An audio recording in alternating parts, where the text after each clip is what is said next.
I've known this guy for a lot of years because I was in the music business, being in radio. I've always loved music. And you know, one of the tough jobs for all of us is being a good parent, or trying to be a good parent, trying to raise children and guide them in the right direction.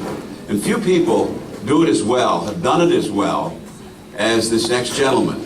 We all know him. He's a very familiar guy. He's a wonderful musician. He is a Korean War veteran, a bluegrass gospel singer, and a musician. He played with the famous Briarhoppers in their heyday, and his sons now carry on their tradition as the Moody brothers, the three Moody brothers. And they are fabulous guys, as this guy is a fabulous guy. They had one song nominated for a Grammy Award. Was it Cotton Eye Joe? And it's a flying song. It's wonderful. There's another one I love called Midnight Flyer. And you all know him. And he's been around these parts, and he keeps on keeping on, and we hope you do it for a long, long time. Our friend, the beloved Dwight Moody. Well, what do I say after all these many years? I keep telling everybody I'm only 18, but if you flip it over, you'll find out how old I really am.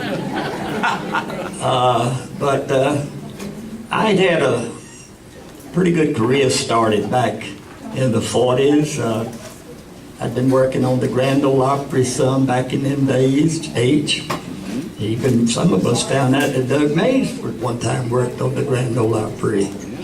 But anyway, I had started a real good career, and I was taking a little time out, and I was at Smithfield Master Business College down in Richmond, and all of a sudden I got a little notice in the mail says, I need you.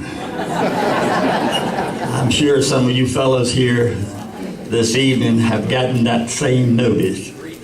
And greetings, I need you.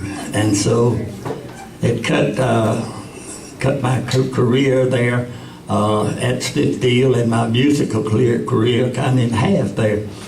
And I ended up in the Army, did my basic training with the 101st Airborne, Camp Breckenridge, Kentucky, 1950. There you go. Always been very proud of the Screaming Eagles, and had an opportunity a few years back to visit Bastogne and to see where the guys spent that awful winter there. And you know the story there. The general just said nuts to him, and went on, but anyway. I found myself at 22-year-old in the hills of Korea. That's shock enough, and I'm sure some of you fellows was about that age too. To find yourself in the hills of Korea, up on a place called 770, dead winter time. That Siberian wind came out of there and it just wiped us out. You know that, don't you? And then later on, after serving on Hill 770, I had an opportunity, greeted by the Army, to serve in Emcee, North Korea. I was getting on up a little further. And then I did end up in the Punch Bowl. And that was quite an experience. But I am very proud to be a Korean War veteran. And in 1989, I had the opportunity to go back to Korea, and 123 of us on an evening in Seoul were presented the Medal of Freedom by the general, 123 of us. And it was a whole lot different when I returned in '89, because when I was in Seoul in 1951, the Han was kind of froze over and we had to go over by foot. So after the beautiful banquet that evening, when we all started out of the hotel, you've never seen such pretty Mercedes, Cadillacs. Our host family was just wonderful. And so we had a great experience.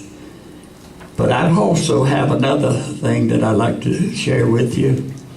I have really a warm place in my heart for the Korean people, because having been there, I saw, what we actually were doing, and being there in 1951 and then returning in 1989, I saw actually the reason that I was there in 1951. If you ever have a chance to go back to Korea, South Korea, and see that wonderful city that all of us, along with that wonderful people, built, you'll be awful surprised at what you'll see. And so I do have a warm place. You know, my founder of the Methodist Church, John Wesley, said, I have a warm place. He had a warm place when he found Christ, and I have a warm place also for my great friends in Korea. And don't forget, we can all make a contribution to this wonderful memorial that's going to be placed here in Indian Trail. Can you imagine what this is going to mean to all of the people here?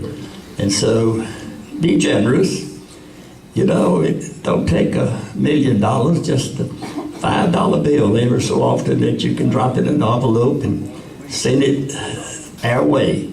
And it'll be certainly used to make a beautiful spot here in what I call I guess it's the Rose Garden of the Carolinas right here in Mint Hill.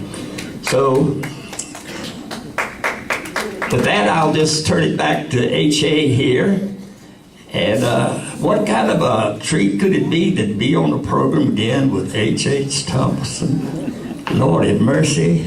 We go back so far, H. Yeah, we do. We got together a few months ago back over at the Charlotte Cab, didn't we? You want to borrow my hair? Well, we had a wonderful evening there, you know, though. Yeah, we did. And we shared all the old times when the Briarhoppers would say, you know, we get into the age now when we watch 60 Minutes on Sunday night. Takes us an hour and a half.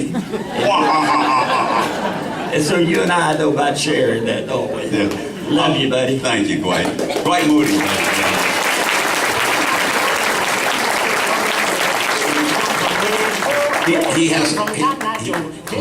He has a storied past. When he was starting out in music, he played in a jug band called the Fruit Jar Drinkers. Didn't you? Sure.